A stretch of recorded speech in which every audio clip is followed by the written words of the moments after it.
Je vous remercie pour les 5000 abonnés. Moi qui pensais que ça va prendre plus de temps, je suis assez surpris. Et ça, c'est grâce à vous. Donc pour cette nouvelle vidéo, on va faire un récap de l'épisode 1 et de l'épisode 2. Ce sera un récap pour les personnes qui aiment plus la narration. Mais si vous voulez approfondir beaucoup plus, les vidéos sont disponibles sur la chaîne. Alors, commençons.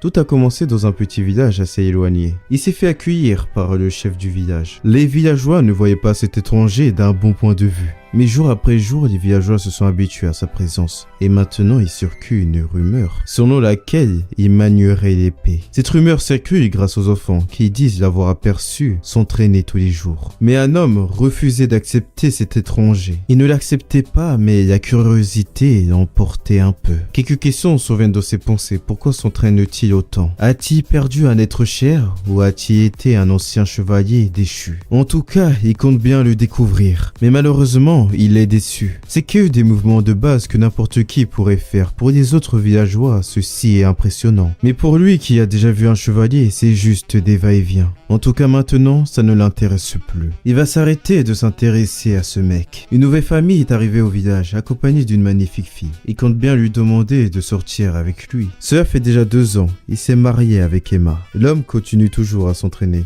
Il ne s'est jamais arrêté. Il a pris une décision. Il compte bien l'observer tous les jours à partir d'aujourd'hui. Cela fait 5 ans, 1 mois et 12 jours qu'il s'entraîne à l'épée. Cela fait 5 ans, 4 mois et 15 jours que l'homme s'entraîne toujours à l'épée. Cela fait 8 ans, 4 mois et 22 jours qu'il s'entraîne toujours à l'épée. Et il s'entraînait toujours.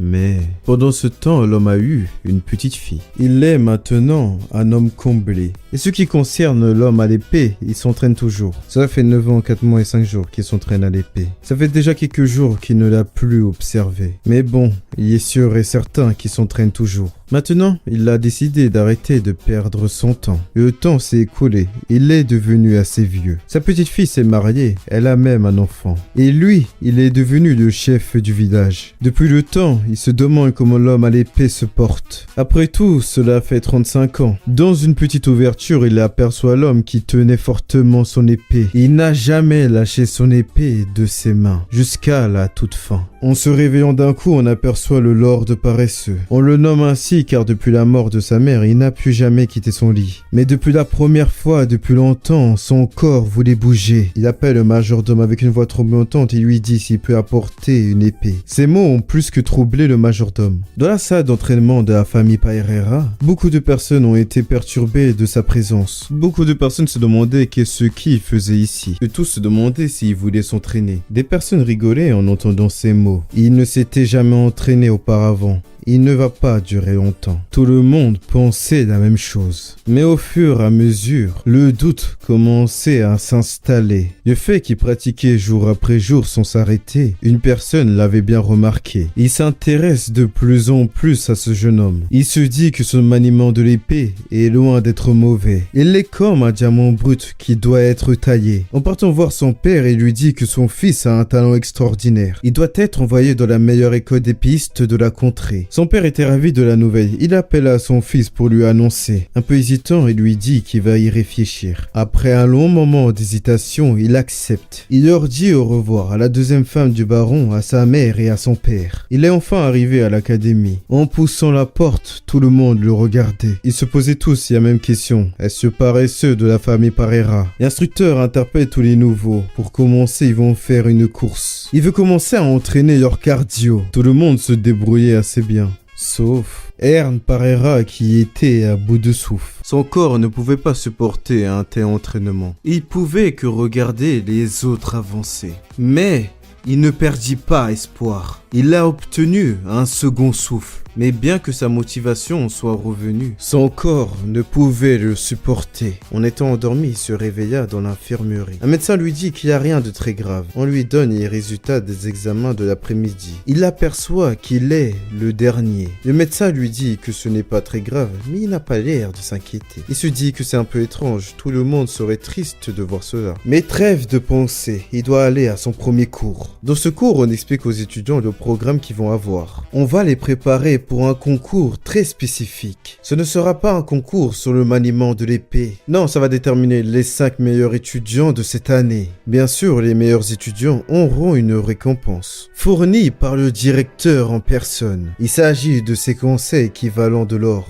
Avant que le tournoi arrive, ils peuvent s'entraîner dans une salle de musculation. Tous les élèves se sont roulés vers la salle de musculation. Ern Parera faisait de même, mais une fille interpelle pour lui donner des conseils. Judith et Loïd étaient choqués. Quand Elia est sortie, Judith est partie vers la direction du Lord paresseux pour lui demander ce que Elia a dit. Après leur conversation, Loïd a fait de même. Le Lord paresseux s'est entraîné nuit et jour. Sa motivation de fer motivait aussi les autres et inquiétait tout autant. Après un long entraînement sans jamais relâcher, il s'effondra sur son lit. Il se dit que bizarrement, les gens qui le méprisaient commençaient à l'apprécier. On commençait à faire attention à lui. Tous ses pensées l'épuisaient. Ça fait longtemps qu'il n'est pas venu à cet endroit. Il a essayé de tout faire pour pas revenir ici. Il sait que ce ne sont pas les bras de sa mère, mais c'est toujours aussi doux. Il se dit peut-être que ce serait mieux qu'il commence à s'endormir un peu.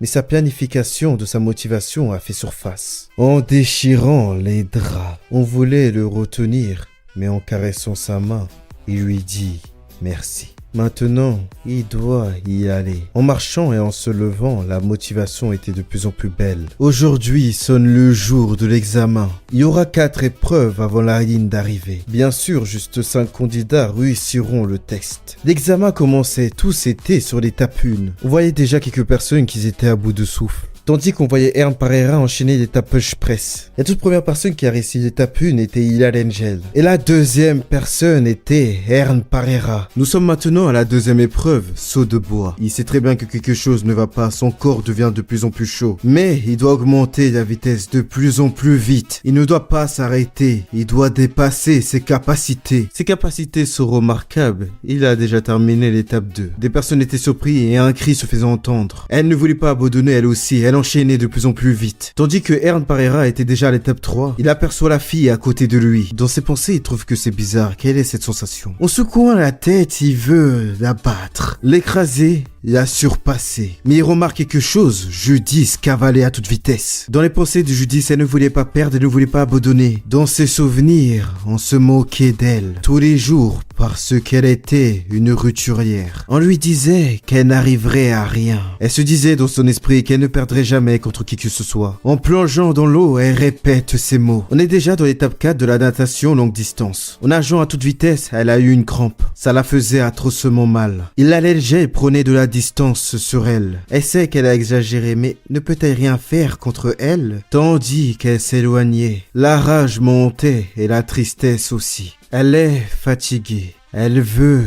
se reposer. Mais on l'a ramenée à la surface. C'était Ern Parera. On la dépose sur la terre ferme. Il voulait voir si elle allait bien. Mais un des instructeurs lui dit de la confier et qu'il doit partir au plus vite. Il confirme, mais il doit se dépêcher. En respirant de plus en plus fort, en fermant ses yeux, il lui dit quel idiot. Mais malheureusement, Ern Parera, au lieu de finir peut-être premier, a fini 34e. Mais son rival, en le regardant, se dit que la performance qu'il a donnée était une performance qu'il ne pouvait réaliser. Si Judith ne s'était pas dépassée en courant, il aurait peut-être fini 4e. Il admet que c'est une défaite totale. Le principal de l'établissement félicite tous les étudiants. Les 5 premiers qui ont eu d'excellents résultats lors de l'évaluation recevront le prix après l'entretien individuel avec le maître. Mais le maître lui dit d'attendre. Ce n'est pas fini. Il a aussi le 311, le pré-apprenti Ern Parera, qui doit monter aussi sur l'estrade.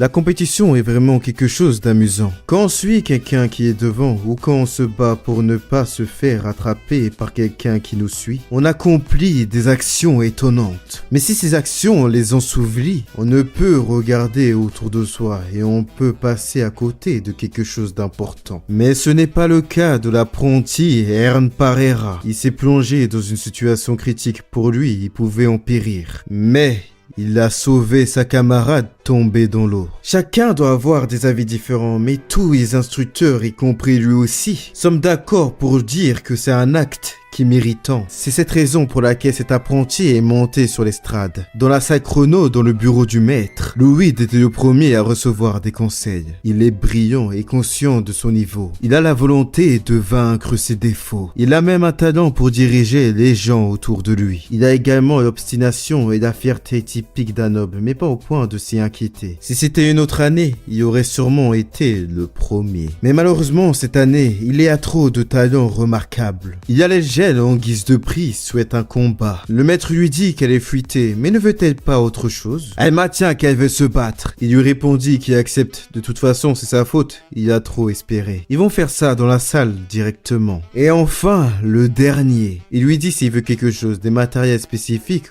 ou un conseil. En vérité, c'est la personne qui attendait le plus. Il voulait à tout prix savoir sa réponse. Mais la seule demande qu'il veut, c'est de se réconcilier avec un ami. Et il s'est disputé avec Hilal Angel du fait qu'il a sauvé Judice. Elle trouve ça étrange qu'il n'a pas couru vers la victoire. Même s'il ne l'avait pas sauvé, les profs étaient là pour l'aider. Il lui répondit que c'est parce que il s'était reconnu en elle. Le fait qu'elle coule tout seul, bizarrement, c'était un sentiment de déjà-vu. Elle ne comprenait toujours pas. En partant, il lui dit de ne plus l'adresser la parole. Mais il voulait savoir pourquoi a-t-elle aidé pour l'entraîner. Avec un petit moment d'hésitation, elle ne sait tout simplement pas. Peut-être qu'elle n'aime pas voir des gens se moquer d'autrui, tout simplement. Il sait que ce n'est pas une demande convenable, mais il ne sait tout simplement pas à qui demander. Il s'excuse à plusieurs reprises de plus en plus. Il sait que ce n'est pas une demande digne de sa personne. En claquant des mains, il n'y a pas à s'excuser autant. Un bon chevalier doit être confiant. On lui donne des conseils pour se réconcilier avec son ami. En baissant sa tête, il lui remercie. Ses conseils vont être vraiment utiles. Ern, en partant, le vieux se dit que cet enfant est particulier. Il lui fait penser à cette personne. Un talent imposant et une confiance débordante. Et un caractère vagabond. Mais bon, leurs couleurs sont totalement différentes. Tandis que Ern, s'entraînant aux pompes, Judy s'y interpelle. Elle lui dit qu'à partir de demain, ils vont commencer à apprendre le maniement de l'épée. Va-t-il juste le brandir? Ern demande qu'est-ce qu'elle veut. En bégayant un peu, elle veut lui dire quelque chose. Elle lui remercie pour la dernière fois. Elle veut essayer d'avoir de bonnes relations avec lui. Pourquoi est-il aussi surpris? Il veut juste bien s'entendre avec lui. Il mange toujours tout seul. Pourquoi ne pas manger avec elle? Et en plus, ça va être sympa. Ok, il accepte. En vérité, Ern était assez heureux d'avoir une amie.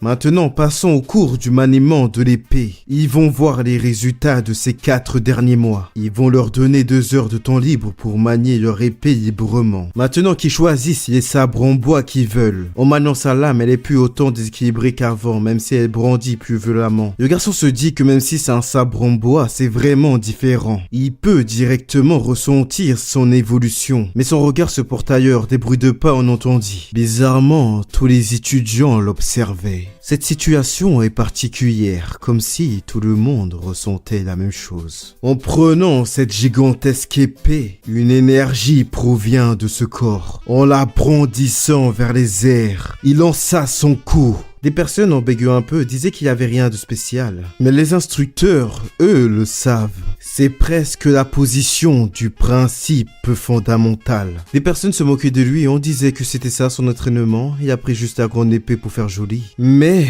on entendit d'autres bruits de pas. On interpelle Ern Parera. Il réclame un combat contre lui. Tout le monde était surpris de cette proposition. Le concerné était aussi perturbé, mais en se tournant, le doyen acquiesce. En hésitant un tout petit peu, il accepte le combat.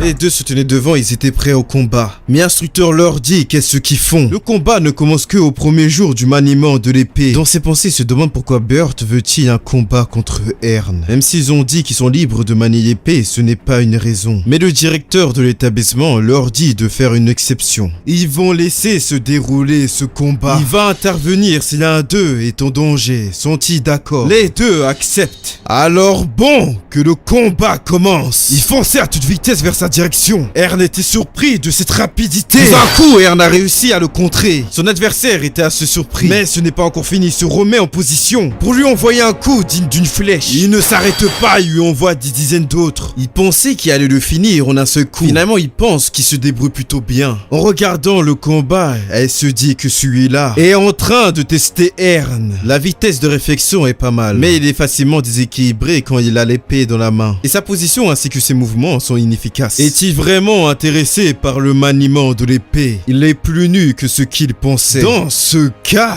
il va libérer sa puissance. Ern, en étant surpris de son mouvement, dégaine son épée vers le ciel. Bizarrement, quelque chose ne va pas. Sa lame était dirigée vers son crâne. Il se tourne en esquivant pour l'attaquer de dos. Mais malheureusement, cela sonne la fin du combat. Son épée était affalée sur le bitume. En pointant sa lame vers son cou, sa défaite est écrasante. Le gagnant est Britt Loweed. Bon, c'est le dernier programme de la journée. Selon le test du maniement de l'épée qui viennent de passer, ils vont diviser la classe pour les cours. Et Yalenge, Judith et Loweed sont en classe A. Comme c'est l'une des meilleures classes, leur entraînement va être beaucoup plus dur, qu'ils se préparent. En citant les autres noms, les 35 personnes à pied seront en classe B. Et ensuite, c'est la classe C. Il faut qu'ils comptent sur elle pour l'aider. Les 54 personnes qui viennent d'être appelées sont en classe C. Elle se demande pourquoi Ern n'est-il pas dedans. Et le dernier, Ern Pereira, est en classe F. Elle se dit que tout à l'heure, ce bâtard de Britt était vraiment chiant. Cet enfoiré a vraiment voulu être supérieur en t'utilisant. C'est un vrai noble, ils se sont obligés de se faire remarquer. Il faut qu'ils ne soient pas découragés, ils vont l'écraser à l'évaluation finale. Il se la pète avec ses larbins derrière lui. Elle se dit quoi? Pourquoi le regarde-t-il comme ça? Il appelle à Judith qu'elle s'énerve pas trop. Il lui remercie qu'elle s'énerve pour lui, mais ça le rend mal à l'aise quand quelqu'un s'énerve pour lui. En rugissant et en bégayant un peu, elle ne comprend pas. Qu'est-ce qu'il dit? Qui s'inquiète pour lui? En lui donnant des baffes, on dit à Judith d'arrêter, il va avoir des bleus. Dans la chambre de Loweed, il soufflait de fatigue. En s'effondrant sur son lit, il se remémore le combat. À ce moment précis, il voulait contrer son sabre de face, mais il a esquivé sans le vouloir. Le sabre n'est pas tout. À ce moment, ses yeux, son expression, tout a l'air solide comme un roc. Il avait concentré tous ses nerfs sur son cou vertical. Et lui,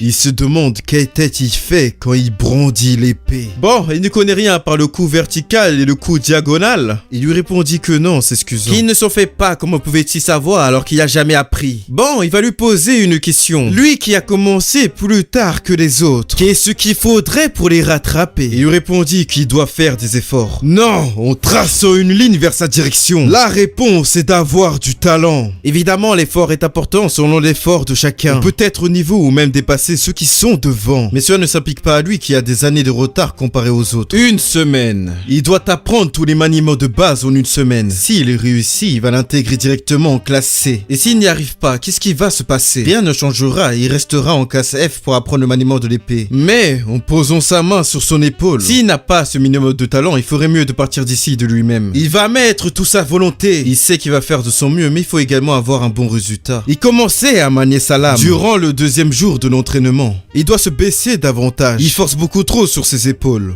Troisième jour d'entraînement. Il lui dit que c'est bien, ça évolue. Quatrième jour de l'entraînement. Sa posture était bien. Sixième jour d'entraînement. Il ne dit plus rien. Il se dit qu'il s'améliore rapidement, c'est remarquable. L'effort joue quelque chose dedans. Mais comme attendu, contrairement à ce qui semble, il a du talent au maniement de l'épée. Il demande à Judith de l'observer, son test est demain. Elle lui répondit qu'elle est sévère. Si c'est nul, elle va lui donner un coup de pied. En l'observant, son expression change. En étant exténué, il lui demande comment c'était. Elle soulève son pouce de validation. Dans le ciel, on entendit les chants des oiseaux. Et une personne qui interpelle l'instructeur, il est revenu ici. Cela signifie que, en se tournant, il lui répondit oui. Celui-là, il a été promu au rang C. Les gens étaient surpris de voir Judith s'enchaîner les repas. En tapant la table, il doit manger, c'est important de s'alimenter. Il se nourrit pas beaucoup alors qu'il bouge plus qu'elle. En bégayant un peu, il va manger. Une personne en marchant se moque d'elle. Il ne savait pas qu'il y avait des hippopotames ici. Cela fait combien d'assiettes en tout? En se tournant, il se dit si elle est amoureuse d'elle. En étant bouleversé et un peu dégoûté, il se dit comment ça? Pourquoi est-il si embarrassé? Ah, qu'il ne soit pas embarrassé et qu'il passe son chemin. Il n'est pas son style. Il transpirait à forte goutte et était folle. On interpelle Lens qui vient ici. Non, on interpelle tout le monde du groupe. Qu'ils arrêtent de critiquer les autres. Ils savent que cela ne les apportera rien. Tout le monde accepte. Elle se dit que ce prétentieux est devenu calme ces derniers temps. Oh, quelque chose interpelle. C'est Yalenge. Judith leur dit s'ils sont en froid en ce moment. Se sont-ils engueulés? engueulés. En hésitant un peu, il lui répondit qu'ils ne se sont pas engueulés. Mais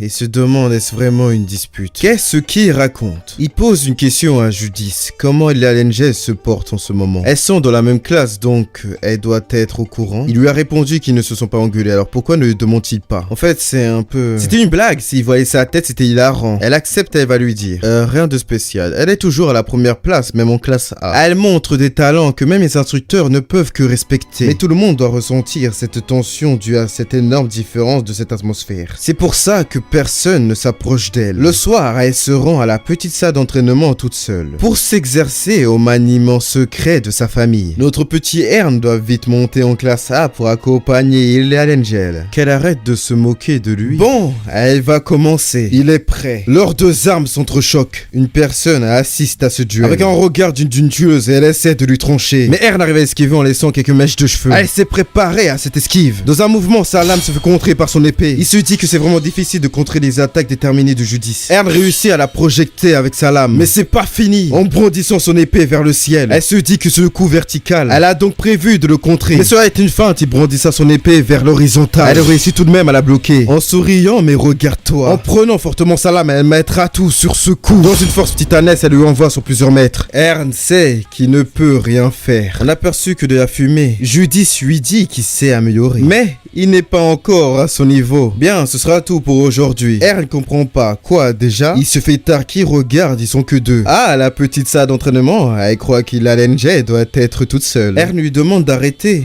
Mais il a l'NG et commençait à méditer. On peut apercevoir son aura. Un pied a franchi sa zone. Elle a bien remarqué. En se tournant, elle lui demande pourquoi est-il là. C'était Ern qui tenait des objets dans la main. On bégaye un peu et il lui dit bonjour. Mais elle ne répondit pas. Qu'est-ce qu'il veut? C'était pour lui donner ses objets. C'est un cadeau qui vient de chez lui ainsi qu'une lettre. Elle se dit que c'est un peu inattendu. Pourquoi lui donne-t-il ça? Il a une petite sœur. Elle a du mal avec les gens, tout comme lui aussi. Du coup, ils se sont souvent engueulés à cause de malentendus. Et quand il se levait le matin, il avait toujours une lettre et un cadeau sur sa table. Il n'est pas un bon parleur, il le sait très bien. Et il ne savait pas par où commencer, c'était assez difficile. Mais il a commencé à écrire et ça allait beaucoup mieux. Il comprend pourquoi sa sœur aimait tant les lettres. Croit-il qu'avec ça, il va continuer à l'aider? Ce n'est pas grave, il est désolé de lui avoir dérangé. Et il va y aller. Ses yeux étaient tout de même remplis d'une tristesse. Durant la soirée, elle sourit en lisant cette lettre. Elle se dit que c'est un peu enfantin. En regardant le cadeau et en l'ouvrant, elle se dit que c'est un bracelet. Mais quelque chose l'interpelle. C'est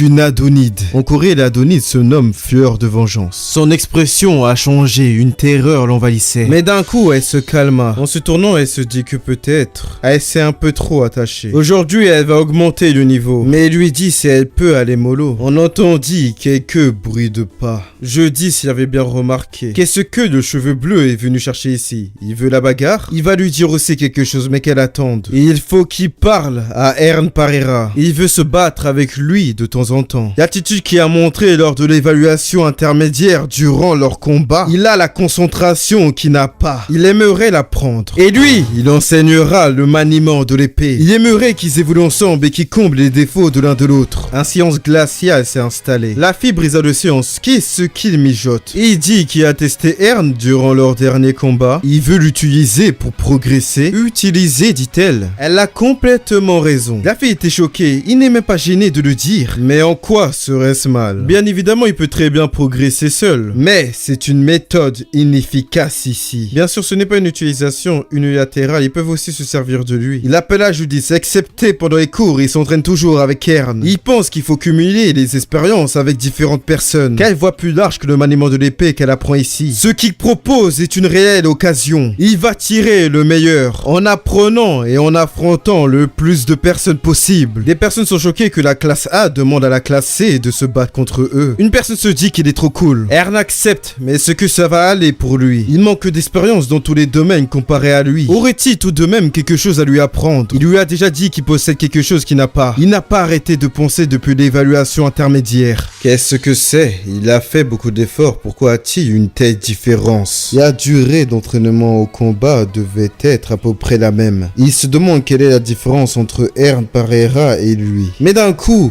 il le sait. Le temps donné est limité pour tous. Mais l'intensité était différente. Au début jusqu'à la fin de l'entraînement, Ern Pereira n'a pas perdu la moindre concentration. Il veut la prendre. Comment arrive-t-il à garder une telle concentration toute une journée? En réfléchissant un peu, il ne sait pas. Bien, c'est la réponse qu'il attendait. Les génies disent tous la même chose. En bégayant un peu, qu'est-ce qu'il dit? Il n'est pas un génie. Mais dans ses pensées, pour lui, c'est bel et bien un génie. Il n'est pas facile de maintenir une telle concentration homogène. Il va y aller, il y a un entraînement individuel. Il appela Judith, va-t-il venir avec eux pour l'entraînement? Qu'est-ce qu'il raconte? Elle n'a jamais répondu. Ah, et il va lui prodiguer un conseil. Ern Pereira, il ne doit pas se sous-estimer. Il est de son noble, de la lignée de la famille Pereira. Il ne le savait pas bien au début. Mais maintenant, il montre bien des attitudes et des capacités dignes d'une famille noble. Donc, qu'il soit fier et confiant. La fille est dégoûtée. Est-ce que c'est que elle et qu'elle a envie de vomir? Quel beau parieur est-il? Sa main part trop vite. Il faut pousser en même temps que le pied et le corps pour que le geste ne soit pas dévié. Il a compris. Un peu comme ça. Il appela Judith, ils ont fini. Veut-elle combattre? Elle lui répondit qu'elle n'a pas envie. Combien de temps pose-t-il que ça va durer? Elle est très têtue. Elle ne l'a pas insulté, donc une semaine tout au plus. Dans la cafétéria, Judith mangeait comme une gloutonne. Ern a remarqué Lila Angel. Elle lui dit qu'elle a bien lu sa lettre. Une lettre? Sa déclaration? Ce n'est pas du tout ce qu'elle pense. Dans un coucher de soleil, Ern était allongé sur son lit. Il se dit, la concentration, comme Brett lui a dit, il doit y penser. Comment pourrait-il encore l'augmenter? Si il peut en tirer avantage, il pourrait s'approcher un peu plus de cette personne. Quoi? Un rêve. La sensation au bout de ses doigts sont vives. C'est différent d'avant. Ce n'est pas qu'au niveau de ses mains, il la ressent sur tout son corps. La perception de cet homme. Dans un cri violent, il se réveille. Il fait encore nuit. Il doit aller prendre l'épée avant que cette sensation disparaisse. Qu'est-ce qu'il a fait toute la nuit? Qu'elle ne regarde pas ailleurs durant le combat. Ah, mais qu'est-ce qu'il est méticuleux. Mais son regard à lui aussi se porte ailleurs. Judith a bien remarqué. Hein, mais qu'est-ce qu'il fait? Il dort, on doit le réveiller. Qu'elle lui laisse tranquille, il doit être fatigué. Et d'un coup, il se lève pour prendre son épée. Il faisait quelques petits entraînements pour s'endormir de sitôt. Et il ne comprend rien. Une personne interpelle Ern. Il s'excuse de le déranger, mais qu'est-ce qu'il fait? Il s'entraîne à augmenter sa concentration. Ce n'est pas facile, néanmoins. Il ne pensait pas que ce serait dès le début. Est-ce que c'est un entraînement de méditation? Il a entendu parler. C'est ce que les prêtres font pour se ressaisir et se souvenir. Un peu hésitant, il suppose que c'est à peu près ça. Alors très bien, il va essayer lui aussi.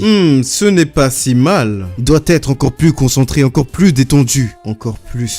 On entendit des bruits de fond appeler Monsieur Loud. Il a cru qu'il était en train de dormir. Il ne se dormait pas, il s'entraînait à la méditation. Il fait de la méditation en salivant et en ronflant. Il sait, c'est la posture qui n'allait pas. Il fallait se mettre en position du lotus. Quel idiot, ça ne marchera pas pour lui, c'est l'autre qui est spécial. Mais cela ne coûte rien d'essayer. Qu'il fasse ce qu'il veut. Il lui demande s'il se passe des choses intéressantes. Il lui dit que oui, quelques-unes. Ern Pereira a été promu en classe B. On dirait qu'il évolue rapidement avec l'aide de Judith et de Britt. Un peu surpris, vraiment. Et il avait raison. Britt Louis est en train de provoquer une petite vague dans cette promotion. Le combat est terminé. Le gagnant est Britt Lloyd. Putain, c'est un match nul, elle veut recommencer. On interpelle Judith. Ils vont reprendre le combat après le cours. Avec plaisir, autant qu'elle voudra. En souriant, les deux sont incroyables. Les deux évoluent à une vitesse inouïe. Surtout Britt. Il est en train de dépasser Judith pour la deuxième place. Bien, il pense qu'il s'améliore de plus en plus. S'il continue sur sa lancée, peut-être il pourra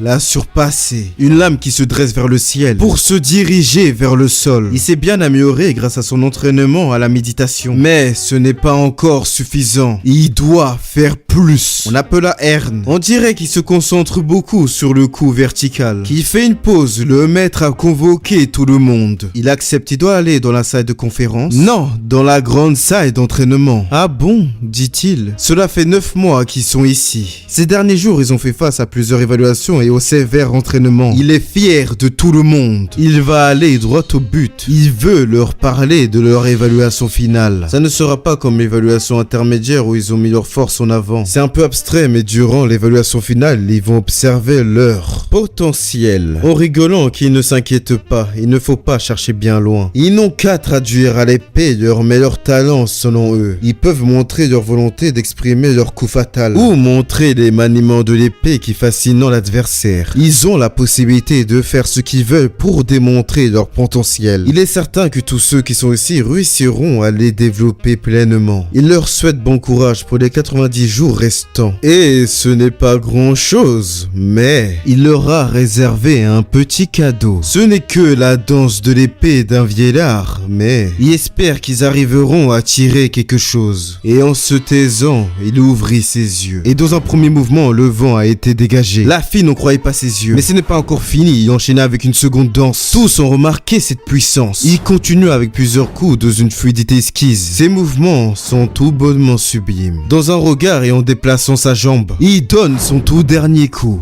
Louis était totalement bouleversé. Sa danse de l'épée est terminé. Il leur souhaite bon courage en interpellant son ami qu'est-ce qu'ils viennent de voir. Son épée, qu'est-ce qu'il raconte? Il veut savoir son style d'épée à lui aussi. Le soleil brillait demi-feu. Il était exténué, il faut qu'il se repose un peu. Il se dit que la danse du maître était extraordinaire. Mais Judith ne répondit pas. Il voit qu'il parle tout seul, il avoue que c'est un peu embarrassant. Est-elle encore parmi nous? Ah, mais qu'est-ce que cela fait? Mais il parle tout le temps. Elle est de mauvaise humeur. Est-ce à cause d'Ern? Pourquoi parle-t-il de lui? Ah, il se concentrait seulement sur la méditation avant l'évaluation finale. Pense-t-il que ça va aller pour lui? Il est persuadé qu'il va réussir. Comment peut-il le savoir? Se rappelle-t-elle sur quoi l'évaluation finale se porte? Ah, évidemment, il a dit que ça se porte sur le potentiel. Oui, le potentiel. Pendant cet examen, on évalue le potentiel du futur et non la compétence du présent. Actuellement, au sein de la salle d'entraînement, qui montre le plus de potentiel? Qui a manifesté le plus de capacité d'évolution au cours de ces 9 derniers mois? En se levant,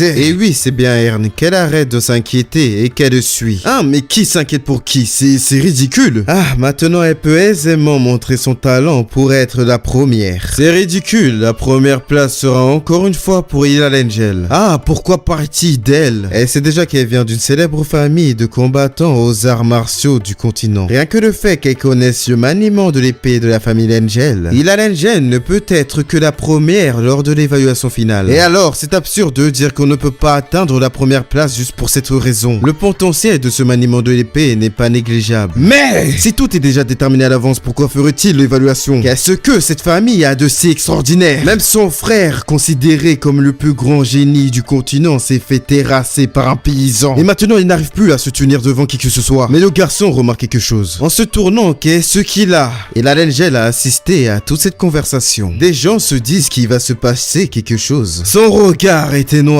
Qu'elle insulte ou qu'elle méprise sa famille, elle s'en fiche. Peu importe ce que les gens comme elle disent derrière son dos, cela n'a aucune influence sur elle. Ah oui, alors qu'elle vient se battre, qu'elle arrête ses excusions s'il se bat. Elle gardera sa première place. Et cela ne changera pas. Elle n'aura pas besoin d'utiliser le maniement de l'épée de sa famille. Même seule et uniquement avec ce qu'elle a appris ici, ça va être facile de démontrer qu'elle est devant eux. En courant, il appelle Hilal Angel. Le maniement de l'épée de la famille Hilal Angel du ciel. C'est le nom qui a été donné après qu'ils ont tué le roi des diables, le dragon qui régnait dans le ciel il y a 400 ans. Et donc, il veut voir à quel point il est extraordinaire. En se tournant, cela n'arrivera pas. Ah oui, donc c'est dommage. Qu'elle sache si elle ne montre pas l'épée du ciel, il va obtenir la première place. On aperçoit Ern Parera qui s'entraînait au maniement de l'épée. Ce n'est pas la sensation qu'il a ressentie. Il pensait s'être rapproché, mais en ce moment, il a plus l'impression de s'éloigner de plus en plus. Va-t-il un jour l'atteindre? Il doit se concentrer encore une fois. D'abord la méditation. Quelque chose lui parvient. S'il veut être davantage comme lui, il devrait garder l'épée dans ses mains. Dans un mouvement, sa lame se fait dégager. Il abandonne, il a perdu. Il remarque que tout le monde est à fond. Oh, c'est Monsieur Lloyd. Ils ont l'air de donner plus que d'habitude. C'est bientôt l'évaluation finale. Mais c'est surtout lui qui influence. Comment ça, lui? Ce qu'il a dit à Hilal Angel la dernière fois les ont beaucoup motivés. En rougissant un peu, ce n'était pas grand-chose. Elle trouve ça répugnant répugnant. Faire cette tête, elle a envie de vomir. Qu'il attrape son épée de cheveux bleus. On entendit des bruits de lames. Les deux commençaient l'affrontement. Une lame était à 2 pas celle de Judith. Elle a réussi à l'esquiver. Elle se dit qu'il est plus rapide. En lui disant merde, il lui lance un coup. Mais sa lame était lancée vers sa gauche. Il n'est pas seulement plus précis, il a aussi augmenté en force. Alors il pourrait y arriver. Il pourrait vaincre Hilal Angel et prendre la première place. Elle n'a pas envie de l'admettre, mais elle n'est pas assez forte pour le vaincre. En souriant, il lui a quand même appris quelques petites choses. Elle doit voir plus grand. Elle ne va pas se presser. Une fois qu'ils seront des aventuriers officiels, elle gagnera. En étant exténuée, il propose à la fille de s'arrêter pour aujourd'hui. Un peu surpris, elle accepte. Le garçon est étonné. Elle ne s'énerve pas. Elle a quelque chose à faire. Quoi donc, dit-il? Qui n'essaie pas d'en savoir plus? Il pourrait être blessé. Avec un petit sourire au coin, il accepte. En prenant sa lame, il se dit qu'il a changé. Ce n'est plus impossible maintenant. Il pourrait vraiment être au même niveau. Oui, désormais, Ern. Il pourrait même contrer son épée. Tandis ce temps, Ern méditait. Il a essayé de changer sa posture, mais cela n'améliore rien. Il ne sait vraiment pas qu'est-ce qu'il doit faire. Il s'étouffe pas à rester tout le temps dans la salle d'entraînement. Qui vient, ils vont prendre l'air. Hilal Angel, en marchant, aperçoit les deux, qui s'assoient et qui se reposent un peu. Ont-ils le droit de faire ça? Ah, s'ils disent quelque chose, ils n'ont qu'à partir. Sa préparation se passe-t-il bien? Il se demande de quelle préparation parle-t-elle. Pour l'évaluation finale, il les reste moins de 2 semaines. Ah, bah ils s'entraînent comme d'habitude. Sa réponse n'a pas l'air très convaincante. Et elle était confiante. Bien sûr, il est évident qu'elle va réussir. Il devrait plutôt parler d'Hilal Angel, qui lui demande à son avis est-ce qu'elle peut la battre. La battre? Il ne comprend pas. Il ne comprend jamais rien. Mais c'est elle qui a posé la question. Ah, qui se regarde et il bafouille encore. Avec un petit moment d'hésitation, elle lui demande pardon. Ce qui a surpris le garçon. Elle lui a laissé tomber pendant un moment. Au début, elle se battait contre lui et elle lui apprenait des postures. Ah, il comprend mieux. En souriant, il a rien de grave. Elle n'a pas à être désolée pour ça. C'est une orpheline. Elle ne dit pas ça pour qu'il ait pitié d'elle. C'est juste que la petite fille qu'elle était devrait être tenace. Elle ne pouvait faire que le travail de pickpocket ou de petite voleuse. Et un jour, elle a regardé autour d'elle. Tout le monde avait une vie similaire, que ce soit des adultes ou des enfants. Elle a vécu ainsi jusqu'à aujourd'hui, alors il comprend qu'elle n'a jamais dit merci à qui que ce soit. Donc, quand il l'a sauvée du lac, au lieu de lui dire merci, elle était énervée. À vrai dire, même maintenant, elle est embarrassée de lui dire franchement. Du coup, elle voulait être reconnaissant à sa façon. Qu'il réussit à tout prix l'évaluation finale, qui devient un apprenti officiel, pour qu'elle puisse l'aider correctement et qu'elle ne s'inquiète plus pour lui. Avec un grand sourire, il accepte. Elle va partir devant, elle est trop gênée de marcher à ses côtés. En disant le nom de Judith, elle n'a pas à être désolée. Celui qui n'a pas su s'occuper d'elle ces 2 derniers mois, c'est lui. En fin de compte, il a beaucoup changé. Avant, il ne sortait jamais de son lit. Et maintenant, il regarde le ciel assis dans un endroit magnifique. L'année en salle de maniement de l'épée l'a beaucoup apporté. Il pense se connaître un peu mieux. Ses pensées et ses émotions. Il remercie toutes les personnes grâce auxquelles il ressent tout ça. Judith, Britt et Hilal Angel, le maître et les instructeurs. C'est le moment de rendre tout ce qu'il a appris jusqu'à aujourd'hui. Le problème était de vouloir imiter que l'apparence. La méditation est un acte d'entraînement du cœur. En fermant ses yeux, il va laisser tout remonter à la surface. 2 semaines plus tard, à partir de maintenant, l'évaluation finale commence. On aperçoit une fleur qui suit le courant du vent et un homme qui était en train de méditer. Et d'un geste, il coupe les feuilles en 2. On lui dit que c'est une bonne vitesse et une bonne précision. Il a pas mal d'apprentis en bas du classement qui s'améliorent très rapidement. Le classement final va être considérablement modifié. Il se prépare pour taillader la pierre en 2. La coupe est très propre, bien que ce soit un coup diagonal et non un coup du droit. Tout le monde montre plus que le niveau attendu, mais il y pense que c'est tout de même un peu décevant. Bon, la prochaine est Judith, qu'elle vient devant. Elle interpelle le maître, elle veut passer l'évaluation avec un autre pré-apprenti. Qu'est-ce qu'elle veut dire? Elle pense qu'elle pourrait mieux montrer ses points forts au cours d'un combat. L'autre pré-apprenti est d'accord. Il accepte, ça va être amusant. Avec qui veut-elle se présenter? En marchant, Brit-Druid. Les deux se préparent pour le combat. En se préparant, il demande à Judith si elle est prête. Judith s'appelle à Brit. Elle voulait prendre plus de temps, mais malheureusement, elle ne peut pas. Aujourd'hui, elle va essayer de le dépasser. Ah oui, ça c'est ma Judith. Avec un sourire, elle se projecta sur lui. Les attaques s'enchaînaient de plus belle. Tout le monde était surpris. Le garçon était aussi bouleversé. Judith, en le regardant, tourne son pied pour se préparer à le trancher. Elle ne va pas s'arrêter à là. Dans un coup vertical, le garçon réussit à l'esquiver. Tout le monde se dit que les deux sont rapides. Son attaque réussit à faire repousser son adversaire. Judith se rapproche de lui. Le garçon prépare sa lame. D'un tranchant éclair, Judith saute par-dessus. Les yeux du garçon étaient rivés vers le haut. Judith l'attaque de toutes ses forces. Le garçon réussit à bloquer sa lame. Il se dit que les deux sont extraordinaires. Les coups s'entrechoquent. On ne pouvait qu'apercevoir qu'un tourbillon. Judith repousse à Brait. Il se dit que c'est une épée impitoyable que Judith monte. Mais le problème est que Brait est également en train de repousser une à une toutes les attaques pesantes. Dans un regard, sa lame se pointe vers la direction de Judith. Son épée réussit à trancher sa peau. Judith s'éloigne de quelques mètres. Ce petit espèce de connard. Elle ne pense tout de même pas à lui dépasser avec ça. Les attaques s'entrechoquent, chacun était déterminé. Plus fort pour elle, plus tranchant pour lui. Leur puissance était telle qu'une lueur blanche était apparue. Dans les décombres et la fumée, sa lame était brisée. Et lui,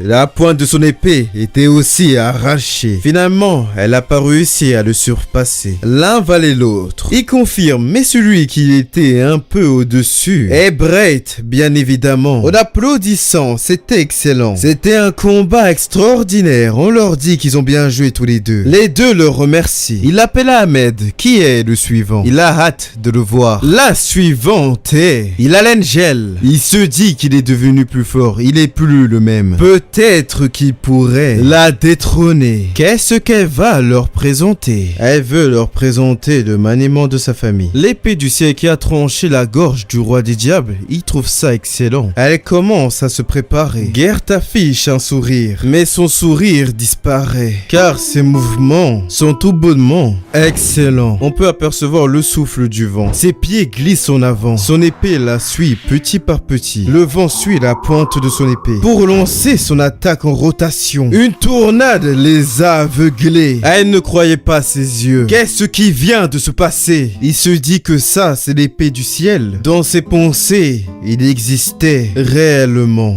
Donc, cet écart, ce mur est infranchissable. Ah, qu'est-ce qui s'était imaginé? On interpelle Brait, c'est enfin le dernier. C'est le tour d'Ern Parera. Je lui dis son courage, Ern. Il se dit que non.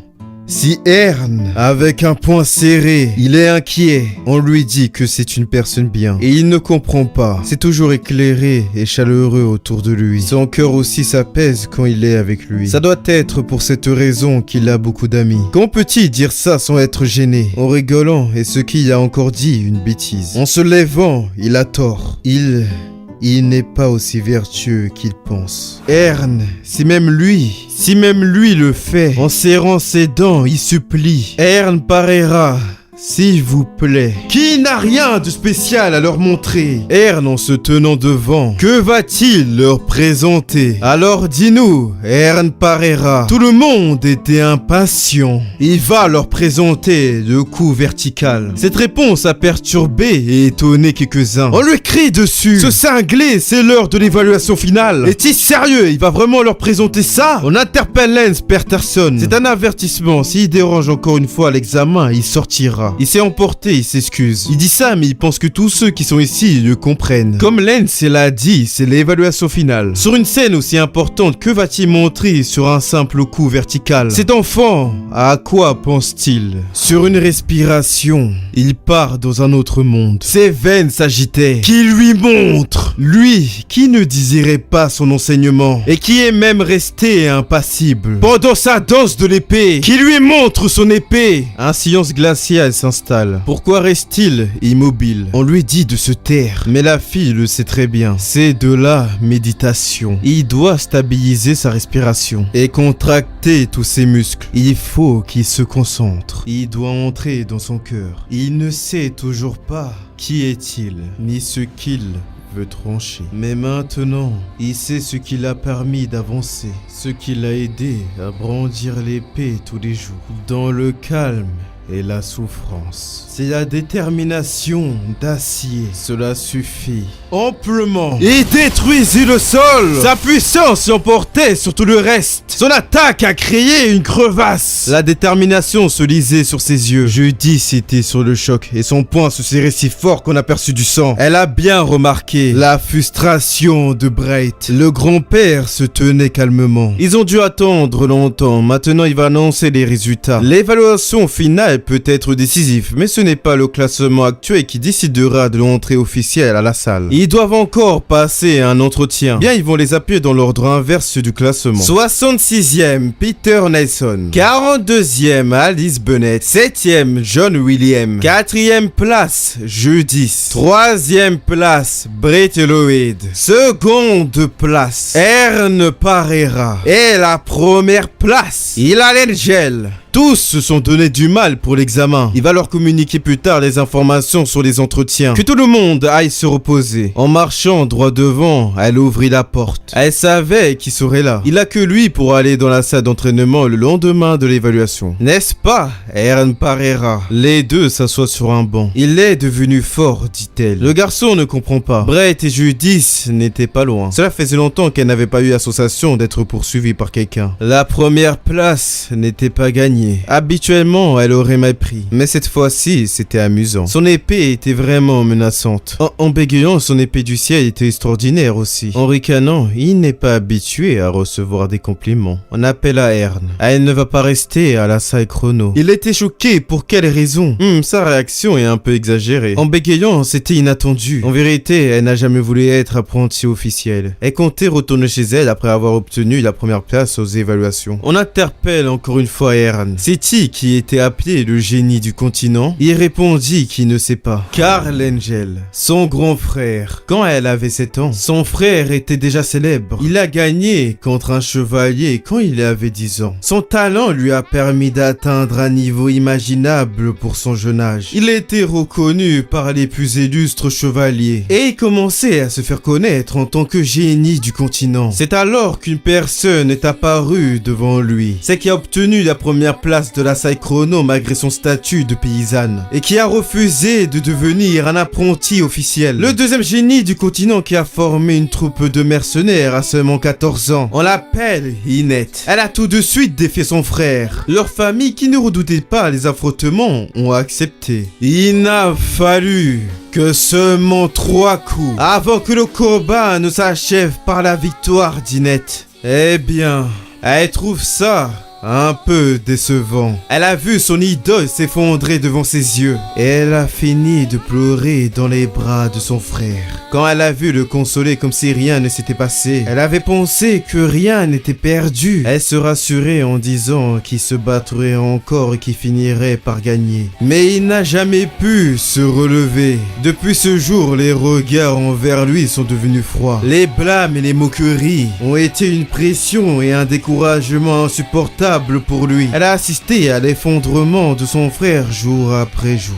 Elle a fini par se convaincre que la cause de son état était le regard des gens. Elle s'était alors promis de ne jamais devenir comme lui, de ne pas dépendre des autres. Mais sans qu'elle se rende compte, c'était déjà trop tard. Si elle est rentrée à la salle chrono à l'âge de 12 ans, c'était à cause d'Inette qui a réussi à être la première de sa promotion à l'âge de 13 ans. Son envie est d'être nommé chevalier officiel à l'âge de 14 ans. Étant aussi motivée par Inette qui a été nommé chevalier d'honneur à l'âge de 15 ans. Mais elle va arrêter de suivre ses pas. Dans ses pensées, elle se dit que tout cela est grâce à lui. Elle s'était promis en le voyant suivre sa voie avec persévérance. Indépendant aux autres, il ne fait pas attention à ce que les gens disent. Maintenant, elle va tracer son propre chemin. Quelle que soit la route empruntée, elle pourrait très bien emprunter le niveau master. On lui dit qu'elle est extraordinaire. Elle a réussi à surmonter une telle situation. Elle pense déjà à un monde plus vaste que la salle chrono. Il n'a pas encore un objectif aussi précis. Qu'il ne soit pas si hébété. Qu'il ne se relâche pas. Il doit travailler encore plus. Sinon, elle va le dévancer en un instant. En affichant un sourire, celui-ci se dissipe.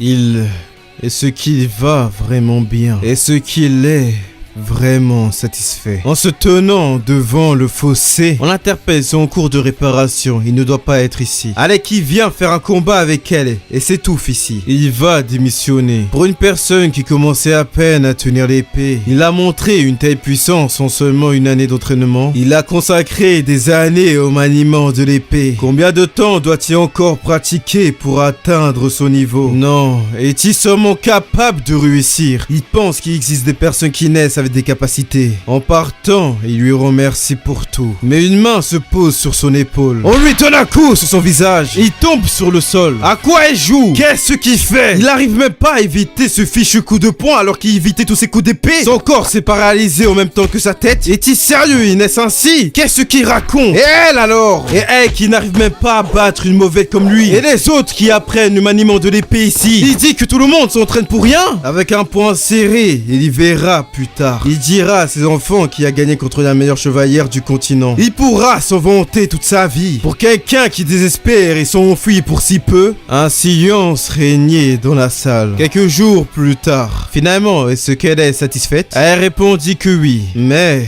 ce n'est pas seulement parce qu'elle a obtenu la première place. On dirait bien qu'elle a l'air d'aller beaucoup mieux que lors de l'évaluation intermédiaire. C'est grâce à ses conseils. Quel enseignement? C'est elle qui a tout fait. Bon, elle peut partir maintenant. Elle lui remercie pour tout. On interpelle Ahmed qui appelle l'apprenti suivant. C'est vrai, ses résultats sont irréprochables. Il ne parle pas seulement de l'examen. Son comportement au sein de la salle est exceptionnel et même exemplaire pour les autres. Il a rectifié ses défauts et abandonné son obsession. Il a perfectionné ses points forts. Personnellement, il attend beaucoup de lui. Il est désolé, mais il n'a plus confiance en lui. Ses yeux sont inertes, on dirait un chat échafaudé. Dans son état actuel, il doit même pas l'entendre. Qu'il fasse ce qu'il veut. Il faut qu'une occasion de lui faire changer d'avis se présente à lui. L'évaluation finale était impressionnante. À vrai dire, il n'a jamais été aussi impressionné. Se souvient-il ce qu'il a dit lors de l'entretien après l'évaluation intermédiaire? Il se rappelle. Il a un conseil à lui donner. Il écoute. Mais avant ça, il va lui poser une question. L'apprenti Ern Parera, pour quelle raison relève-t-il son épée? Sa raison de lever son épée? En bégayant, il essaie de lui répondre. Il n'a pas besoin de réfléchir autant. Ce n'est pas grave si ce n'est pas un motif noble. Il peut tout leur dire sauf une raison outrageant leur morale. Y réfléchis-y. Bon, ok.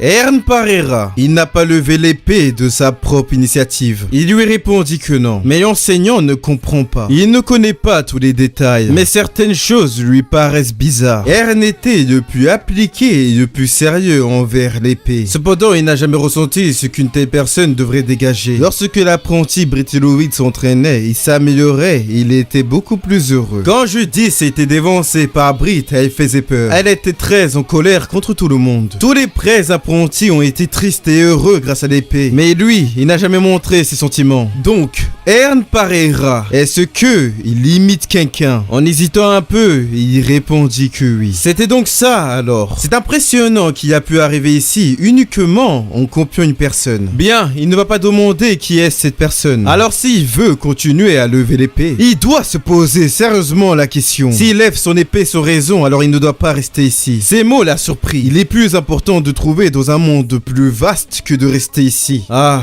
Il le remercie. Jamais il n'oubliera ses derniers conseils. En rigolant, le dernier, qui ne dit pas des choses aussi tristes, qui vient près de lui et ce qu'il peut prendre une goutte de sang. Il accepte. Ça lui a fait un peu mal. Il appelle à son maître, mais il va lui laisser un an qui part retrouver son épée. Il confirme qu'il va revenir l'année prochaine, dans un sublime coucher de soleil. On interpelle Ern, qui passe la voir quand il a le temps. C'est exact, c'est l'emblème de leur famille. Il aura un bon accueil s'il montre ça aux gardes. Et il va lui offrir des fleurs. Des fleurs, dit-il? L'Adonide, c'est la fleur qui est gravée sur le bracelet qu'il lui a offert. Ah, c'est une fleur présente chez elle? Elle répondit que oui. Elle les avait arrachées quand elle avait 7 ans, mais maintenant, elle va le replanter. Elle fleurit son avril et en mai, donc il pourrait venir à cette période. Il viendra. Qu'est-ce que c'est? Elle veut aussi du truc qui brille. Elle ne veut pas le donner, c'est ça? Elle répondit que non, ce n'est pas ça. Bah alors qu'elle donne? Ouah, apparemment, même les nobles deviennent fous. Il y a de quoi. Croit-elle qu'elle pourrait la revendre super cher? En se tournant, elle lui présente présente ses excuses pour la dernière fois. Elle ne comprend pas. Elle s'excuse d'avoir insulté elle et sa famille. Comme elle en a jamais eu, elle a dit tout et n'importe quoi. Non, en fait c'est aussi un prétexte. Elle est vraiment navrée. Elle aussi s'excuse d'avoir dit des choses méprisantes. Mais pourquoi sourit-il? Parce qu'il aime la paix. Est-il en train de se moquer d'elle? Qu'il vient ici, elle va lui corriger. On lui dit de se calmer et d'attendre. Il cria le nom de Brait. Judith le regardait. Il a entendu dire qu'il va quitter la salle chrono. Qu'est-ce qui se passe? En le regardant, est-ce qu'il est obligé de le dire? Il lui répondit que non, pas du tout. Chacun son histoire. Apparemment, lui aussi va partir. Il répondit que oui, mais ce n'est pas définitif. Il va revenir après ses entraînements personnels. Dans ses pensées, il essaie toujours de progresser. Ils sont tous les deux différents. On lui remercie pour tout. Il lui a aidé et ouvert ses yeux. Il se sent en vie lorsqu'il brandit l'épée. Il ne peut pas lui dire en détail, mais il y a un an, un changement s'est opéré en lui. Il a donc commencé à manier l'épée et venir ici. Mais s'il a réussi à apprendre et à se connaître et à avancer vers l'avant, c'est parce que il les a rencontrés. Il lui dit merci. Il voulait parler, mais Lord Louis, cela faisait longtemps, le calèche est prêt. Et il doit partir. Il était frustré. Il cria le nom de Brait. Il lui promet qu'ils vont devenir forts et ils vont se retrouver après. La charrette s'éloignait de plus en plus. Non mais on croirait voir un couple qui se sépare. Lui alors, c'est peut-être lui, mais il a cru ne plus jamais le revoir. Il appelle à Lord, il va le récupérer. Qui sont ces... Ah, il s'est entraîné avec elle à la salle chrono. Ce sont ses amis. Ah, vos... Comment ça, amis? Il se demande qu'est-ce qui ne va pas. Il répondit que non, ce n'est rien. Il le remercie d'être ami avec Lord. Bon, il va partir. Qu'il revient vite. Et c'est ainsi qu'il part vers l'horizon. Les deux filles affichaient un sourire. Ah, comment elle est arrivée ici? Doit-elle vraiment attendre avec elle? Quand est-ce que sa famille va arriver? Elle a un peu mal au ventre du coup. Ah, c'est elle doit partir, qu'elle ne se gêne pas. Ah, du coup, qu'elle rentre bien, elle aussi. Elle répondit que oui. Les enfants doivent lui manquer, il comptait beaucoup sur eux. En rigolant, il ne pourrait pas le nier. Et pour l'apprenti Ern Parera, est-ce que ça va aller pour lui? Ça ne doit pas être facile de trouver sa propre épée. De quoi il s'inquiète? Il est le 4e génie du continent. Il ne comprend pas comment. Il est très différent des autres. Ne serait-il pas le génie de l'effort? Jeudi sans partant, elle se dit que finalement, elle se retrouve encore une fois seule. Une personne courait. On lui touche son épaule. Pourquoi marche-t-elle comme ça? Il a quelque chose sur le sol. Qu'est-ce que quoi? Pourquoi est-il ici? Il a bien réfléchi. Le Lord Brait Louis de la famille Louis qui a abandonné. Ce n'est pas très honorable. Et comme Ern est parti, il n'a plus personne pour la supporter. Qu'est-ce que cet imbécile raconte? Avoue, elle est contente qu'il soit venu. Oh ben gueulon, qu'est-ce que cet idiot raconte?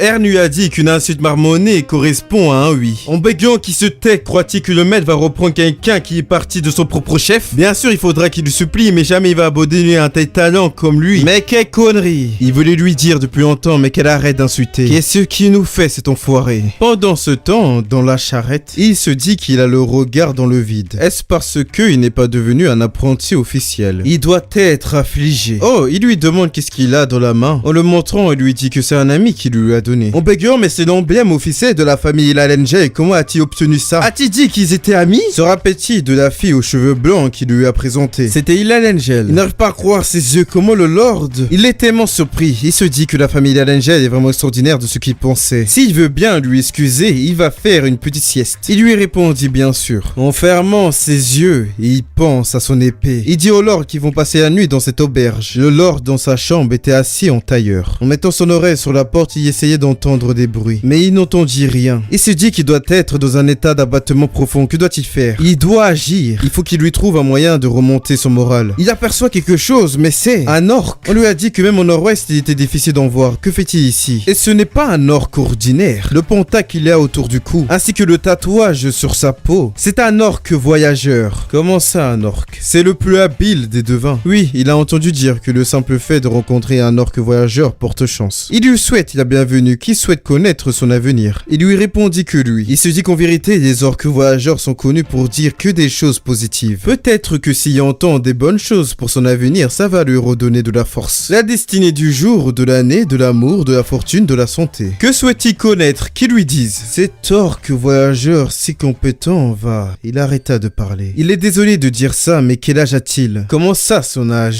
Il lui répondit qu'il a 16 ans. Il était un peu choqué, mais en rigolant, c'est vrai qu'il a l'air jeune. Mais s'il ment, il ne pourra pas lire son avenir. Il lui dit que ce n'est pas un mensonge. mensonge. Si c'est vrai. Il lui dit que s'il postule maintenant, il va être pris sur n'importe quel ordre de chevalerie. S'il décide de pratiquer le maniement de l'épée et le succès... Non mais oh, c'est n'importe quoi. Est-il vraiment un voyant? Ils vont arrêter de perdre leur temps. Il appelle à l'ordre. Mais on lui dit d'attendre une seconde. Lorsqu'il rencontre un obstacle qui le regarde, ça lui aidera sûrement. Un peu hésitant, il lui remercie. En marchant, il se dit que son corps est solide. Il est parfait pour un combat réel. Mais ce qui est encore plus impressionnant, c'est la forte énergie qui enveloppe tout son corps. Il dégage une telle puissance à seulement 16 ans, qui pourrait le croire. Il est si mystérieux, est-ce qu'il aurait l'occasion de le revoir? Ah, des passants disaient que c'était un charlatan. Il se dit que merde, il ne peut plus rester ici. Tandis que la charrette roulait, il voulait s'excuser pour hier. Il ne savait pas que c'était un imposteur. Qu'il ne s'en fait pas, ce n'est pas comme si il avait dit des mauvaises choses. Et d'un coup, il se rappelle du mot. Il est écrit que pour se mettre complètement debout, il n'est pas obligatoire d'être seul. Qu'est-ce que cela signifie? Lorsque voyageur lui a demandé son âge par rapport à l'homme de son rêve, il était bizarre dès le début. Il lui a même demandé son âge. Oser le demander à celui qui rentrait à la maison après avoir échoué à l'évaluation. Comment peut-il dire qu'il serait admis à n'importe quelle horde de chevalerie? C'est un vrai charlatan. Ah, il ne l'a donc pas dit. Il n'a pas échoué. Il était surpris. Comment ça? Il a été admis, mais ce n'est pas pour tout de suite. C'est une admission sous condition. Il pourrait revenir dans un an quand il va finir le devoir que le maître lui a donné. Son incompréhension résonnait. Le chauffeur rappelle à l'ordre. On aperçoit la calèche de la famille Graine. De quoi la famille du vicomte de Graine? En voyant l'emblème, il se dit que c'est bien eux. Il fallut qu'il rencontre la famille du vicomte de Graine, qui est la plus hostile à la famille Parera, et qui avait méprisé et humilié le lord en public. C'est le cadet Aaron Gern. On appelle à l'ordre. Aaron Gern et Jack Stura sont descendus de leur calèche. S'il ne se sent pas bien, il peut rester ici. Il va essayer de les... Il lui répondit que non, ce n'est pas poli. Un peu troublé, il comprend. En se baissant, il salue Aaron Gern et Sir Jastura. Un peu surpris, il se dit ce que Ern a grandi. A-t-il fait de la musculation? On dirait qu'il vient de la salle chrono. Dans ses pensées, il se dit que tous les cas, c'est toujours Ern. Le servant confirme, mais pourquoi la famille Gern est-il dans leur territoire? Ah, il a quelque chose à leur transmettre de la part de leur père. Bref, il appelle à Ern. Il se dit que ça fait longtemps, n'est-ce pas? Il répondit que oui. Ouah, la salle chrono doit être incroyable. Il ne le reconnaît plus. Va-t-il continuer à s'entraîner en maniement de l'épée? Il lui répondit que peut-être. Dans sa famille, c'est évident qu'il va être difficile d'aller ailleurs vu qu'il a commencé si tard. Dans ses pensées, ce fuchu gamin. Et en plus, il y a un an de moins que notre lord. Il lui répondit que peut-être. A-t-il quelque chose d'autre à dire? Un peu perturbé, il lui répondit que non. Dans ce cas, il va partir. Le voyage a été long. Il a envie de se reposer. C'est une provocation enfantine, mais cette réaction, il se demande si c'est le même lord paresseux. Il commençait sérieusement à l'agacer. Qu'il attend? Juste un petit truc, pourquoi pas se serrer la main avant de partir? En se tournant, c'est ce qu'il veut. Dans ses pensées, mais quel crétin. Est-il au courant que les chevaliers peuvent connaître le niveau de l'autre seulement en se serrant la main? Il ne le savait pas. Oh, il manque de connaissances. C'est ce qu'avait dit le célèbre chevalier Louis Saugarde. Il n'y a rien d'aussi important que la poigne en maniement de l'épée, n'est-ce pas, Sir Jack Star? Il lui répondit que c'est exact. Qu'il regarde, le meilleur chevalier de leur famille a dit oui. En pratiquant le maniement de l'épée plus longtemps que lui, il va lui dire s'il a progressé. Les deux observaient cette situation en serrant sa main d'une poigne. Il se dit que bien il est tombé dans le piège, il va l'écraser de toutes ses forces. Allez, qui montre son visage grotesque et déformé par la douleur. Il se dit comment ça? Il ne réagit même pas. Mais même s'il ne fait rien, pourquoi ressent-il autant de pression? Il se rappelle qu'il fallait forcer, non? Et d'un coup, la pression de sa main augmentait. En criant, il retire celui-ci. Il s'excuse, c'était la première fois pour lui. Il n'a pas su doser sa force. Il ne comprend pas comment il a pu lâcher la main du lord paresseux. Et il trouve que c'est honteux. Bon, sur ce, il va partir. Mais une personne se dit que c'est déjà fini.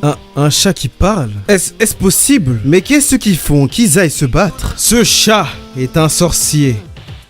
J'espère que cette vidéo vous a plu du coup. Mais avant ça, avant que vous partiez, si cette vidéo est actuellement postée, normalement il va y avoir une nouvelle vidéo dans maximum 2 jours. Une vidéo d'1 heure normalement. Mais si vous êtes pressé, il est déjà posté pour un abonnement de 1 € par mois. Vous avez toutes les vidéos de la chaîne en avance, même celle-ci que vous venez de regarder. J'espère aussi que vous avez aimé les musiques d'animé que j'ai postées par-ci par-là. On essaie un peu de varier en mettant un peu de tout. Bon, je vais vous laisser à là. N'hésitez pas de partager, de liker, de mettre un cœur dans les commentaires. Ça me fait extrêmement plaisir, je like tout. Et proposez-moi aussi des webtoons que vous voulez que j'adapte, que vous avez un peu eu la flemme de lire récemment et que vous voulez qu'une voix parle par-dessus, il n'y a pas de problème. Allez, je vous dis dans 2 semaines. À plus.